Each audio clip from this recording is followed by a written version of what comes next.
Time travel की घटनाएं और उससे जुड़ी बातें न केवल आम लोगों को जबकि वैज्ञानिकों को भी परेशान करती आई हैं। एक अनुमान के अनुसार इसमें या तो व्यक्ति फ्यूचर में जा सकता है या फिर अपने पास्ट में पहुंच सकता है। वैसे आप लोगों को ये सुनने में काफी ज्यादा मजेदार तो लग रहा होगा, लेकिन आज के समय में हमारे पास ऐसी कोई टेक्नोलॉजी मौजूद नहीं है। ये सब हम वर्तमान स्थिति में मूवीज में ही देख सकते हैं। लेकिन सवाल सामने ये भी आता है कि क्या असल में टाइम ट्रैवल संभव है? और ऐसे में काफी सारे लोग सामने आते हैं जिनका कहना होता है कि उन्होंने टाइम ट्रैवल किया है।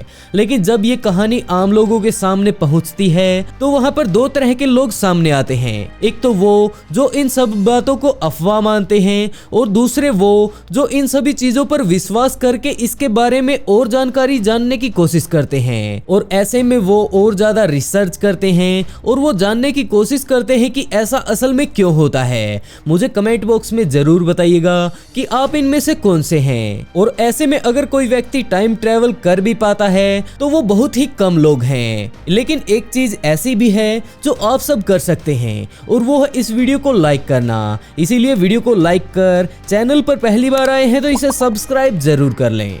सर्गेई पोनोमारेंको। ये घटना 2006 की है जब एक लड़का यूक्रेन की राजधानी कीव में सड़कों पर घूमता हुआ दिखाई दिया। देखने से अनुमान लगाया जा सकता था कि वो शायद 24 से 25 साल का रहा होगा, लेकिन उसके शरीर के हाव भाव से और उसके कपड़ों को देखकर ये बिल्कुल भी नहीं लग रहा था कि वो उसी समय का है। देखने में ऐसा लग रहा था कि वो उस समय से लगभग 100 साल पुराने कपड़े पहने हुए था। ऐसी हालात में जब वो यूक्रेन की सड़कों पर घूम रहा था तो वो इतना ज्यादा अजीब लग रहा था कि आम लोगों ने उसे पहचानने में देरी नहीं लगाई और ये सभी लोग उसकी तरफ देखते ही जा रहे थे। इसके अलावा सिर्फ वही व्यक्ति नहीं जबकि उसके गले में लटका एक अजीब कैमरा भी था जो काफी ज्यादा अजीब था। अगर हम उस कैमरे को ध्यान से देखते हैं तो आपको पूरी तरह से विश्वास हो जाएगा कि ऐसा कैमरा तो काफी साल पहले यूज किया जाता था। लेकिन कमाल की बात यह थी कि वो अभी भी सही सलामत उसके गले में लटका हुआ था। और जैसे ही वो आगे बढ़ा तो वो लोगों को देखकर काफी ज्यादा कंफ्यूज होने लगा। तभी वहां खड़ी पुलिस ने उसे नोटिस कर लिया और पुलिस वालों को भी पहली नजर में यही लगा कि वो किसी ड्रामे का कलाकार होगा। और पुलिस जब उसके पास जाकर पूछताछ करती उससे पहले ही वो व्यक्ति पुलिस वालों के पास पहुंच जाता है और वहां खड़ी पुलिस को एक पर्ची देकर वहां का पता पूछता है। पुलिस वाले इस बात को देखकर काफी ज्यादा हैरान रह गए क्योंकि जिस जगह का वो पता लेकर घूम रहा था वो जगह तो 10 साल पहले ही गायब हो चुकी थी। जिसके बाद पुलिस ने बिना देरी किए उससे उसका आईडी कार्ड मांगा और उस व्यक्ति ने भी बिना देरी किए अपने पर्स से आईडी कार्ड निकालकर पुलिस वालों को दे दिया। जिसके बाद पुलिस वालों की आंखें फटी की फटी रह गई क्योंकि उस व्यक्ति की आईडी कार्ड काफी साल पहले ही एक्सपायर हो चुकी थी, जहां उसकी आईडी के अनुसार उसका जन्म 1932 में हुआ था।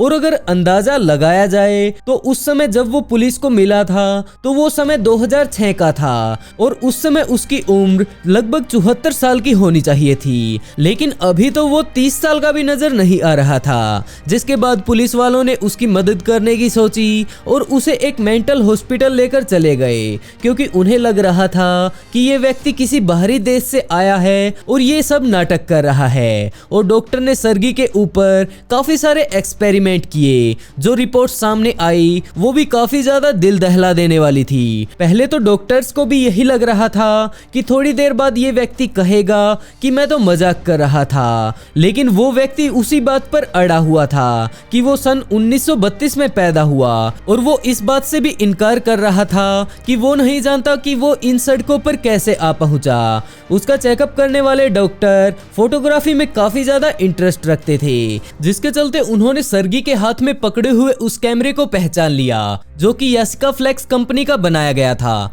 इसे ही जापान का सबसे पुराना पोर्टेबल कैमरा भी माना जाता है। वैसे आप यकीन नहीं मानेंगे लेकिन ये कैमरा काफी ज्यादा यूनिक कैमरों में से एक है, जिसके चलते इस कैमरे को लेकर कोई भी व्यक्ति इस तरह खुलेआम सड़कों पर तो बिल्कुल भी नहीं घूमेगा। और डॉक्टर्स भी उससे एक ही बात पूछते जा रहे थे और वो भी अपनी इसी बात पर अड़ा हुआ था कि उसका जन्म 16 जून 1932 को हुआ था और अभी वो सिर्फ 25 साल का है। आज सुबह उसने उठते ही प्लान बनाया था कि वो शहर की अच्छी अच्छी फोटो क्लिक करेगा, जिसके बाद वो घर से निकला तो उसने नोटिस किया कि बाहर आसमान में एक चमकदार चीज गोल गोल घूम रही है और उसने ध्यान से देखा कि ये चीज मानो किसी न किसी बेल की तरह हो। जिसके बाद उसके अंदर से एक तेज रोशनी का झटका आता है और उसके सामने का सारा मंजर ही बदल जाता है।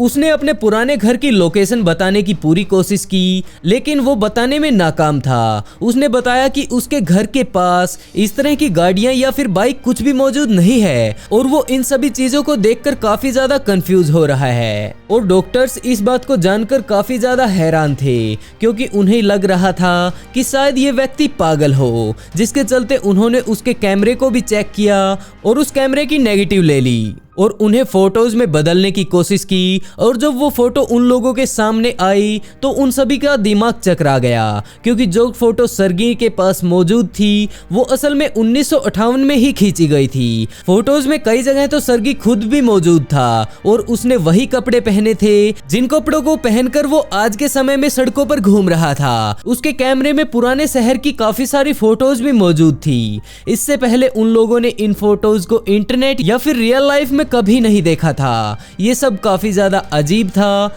और ये यहीं पर रुकने वाला नहीं था, क्योंकि जब डॉक्टर्स ने इन नेगेटिव को चेक किया तो उन्होंने एक फोटो के बैकग्राउंड में कुछ ऐसा मिला जिसे देखकर वैज्ञानिकों ने थोड़ा अंदाजा लगाने की कोशिश की, क्योंकि इस फोटो में दिख रही पीछे की चीज ये वही चीज है जिसने उसे टाइम ट्रेवल करवा दिया। जी हाँ दोस्तों, हम बात कर रहे हैं उसी बेल के बारे में जिसे सर्गी ने देखने का दावा किया था। इसके बाद सर्गी को एक कमरे में बंद कर दिया गया और डॉक्टर्स ने इसके बारे में मीटिंग शुरू कर दी कि अब सर्गी का क्या किया जाए। मैं आपको पहले ही बता दूं कि वो कमरा पूरी तरह से बंद था, जिसकी खिड़कियां भी काफी ज्यादा मोटे सरियों से बनाई गई थी, क्योंकि ये एक मेंटल हॉस्पिटल था और वो नहीं चाहते थे कि उनका कोई भी पेशेंट इस तरह चोरी छुपे वहां से भाग निकले।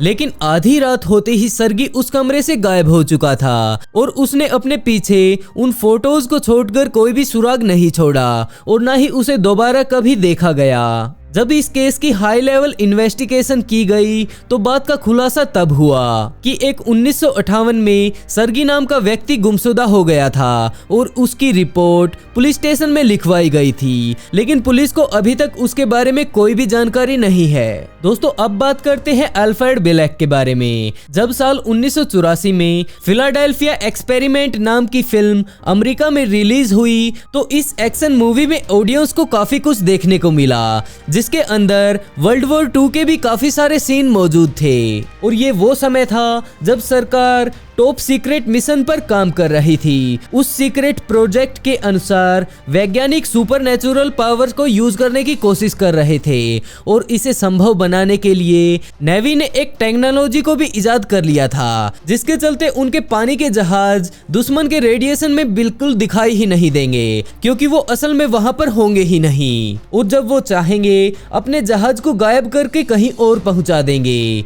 जहां वो प्रकट होना चाहते हैं। इस बात को सुनकर अमेरिकी लोग काफी ज्यादा हैरान रह गए, क्योंकि इस पर किसी को विश्वास नहीं हो पा रहा था। और हैरानी वाली बात यह भी थी कि अमेरिका द्वारा इस प्रोजेक्ट को पूरा कर भी लिया गया। उस समय जो लोग उस जहाज पर मौजूद थे उन लोगों ने कुछ ऐसा अनुभव किया जिसके बाद वो उस अनुभव को महसूस करने के लायक बचे ही नहीं, क्योंकि काफी सारे ग्रुप मेंबर तो उस जादू वाले खेल में गायब ही हो चुके थे और काफी सारे लोग इस जहाज के अंदर ही फंस चुके थे। अल्फ्रेड बिलेक नाम के इस व्यक्ति ने फिलाडेल्फिया नाम की इस मूवी को 1980 के दशक में देखा था, जिसके चलते इस मूवी से वो काफी ज्यादा इंस्पायर हुए और जो टॉपिक इस मूवी में कवर किए गए थे उन्होंने उसके ऊपर काफी सारी रिसर्च शुरू कर दी। और अल्फ्रेड के दिमाग में काफी सारी पुरानी यादें घूमने लगी थी, जहां इनके दिमाग में वो चलने लगा था जिसके बारे में उन्होंने कभी सोचा ही नहीं। और वो इससे काफी ज्यादा परेशान रहने लगे थे और उन्हें लगने लगा था मानो उनका दिमाग खत्म होता जा रहा है। उन्होंने डॉक्टर से इसकी मदद लेने की सोची और उन्होंने एक डॉक्टर को बताया कि उसके दिमाग में पुरानी जिंदगी के किस्से चलते ही रहते हैं और वो भी उस जिंदगी के जिसे उसने कभी जिया ही नहीं। और कुछ समय और बीतने के बाद उन्हें सच्चाई का पता लग गया कि एक समय में उनका नाम एडवर्ड कैमरो हुआ करता था और एक समय में वो उसी जहाज के क्रू मेंबर हुआ करते थे। और जब उन्होंने उस जहाज में सफर किया तो उन्होंने टाइम ट्रेवल भी कर लिया इसी के कारण उसका दोबारा से जन्म हुआ और उसी जहाज पर रहते हुए उन्होंने काफी सारी नेचुरल पावर को महसूस किया। उस जादू वाली टेक्निक को जब जहाज पर अपनाया गया तो वहां पर मौजूद सभी लोग बुरी तरह से सहम चुके थे। जब उन्होंने इस एक्सपेरिमेंट को शुरू किया था तो वो डर के मारे जहाज से कूद गए थे और जब उनकी आंखें खुली तो उन्होंने अपने आप को एक हॉस्पिटल में पाया और वो भी साल 2137 का था। जिसके बाद वो उस हॉस्पिटल में अगली रात दोबारा सो जाते हैं और जब उनकी आंख खुलती है तो वो 2749 में पहुंच चुके थे। उनका कहना था कि उन्हें सरकार द्वारा काफी सारे अन्य टाइम ट्रेवल एडवेंचर पर भी भेजा गया था, जिसके बाद आखिर में उनकी आत्मा को इस एल्पेड नाम के व्यक्ति के शरीर में डाल दिया। ये कहानी असल में काफी ज्यादा उलझी हुई है, लेकिन एल्पेड का कहना था कि ये कहानी बिल्कुल सच है और जो उन्होंने बताया वो सब उनके साथ असल जिंदगी में बीत चुका है। वैसे इसके बारे में आपकी क्या राय है कमेंट में जरूर बताइएगा। तो इसे लाइक कर चैनल को सब्सक्राइब करना बिल्कुल न भूलें। तो दोस्तों बहुत जल्द मिलते हैं एक नई वीडियो के साथ।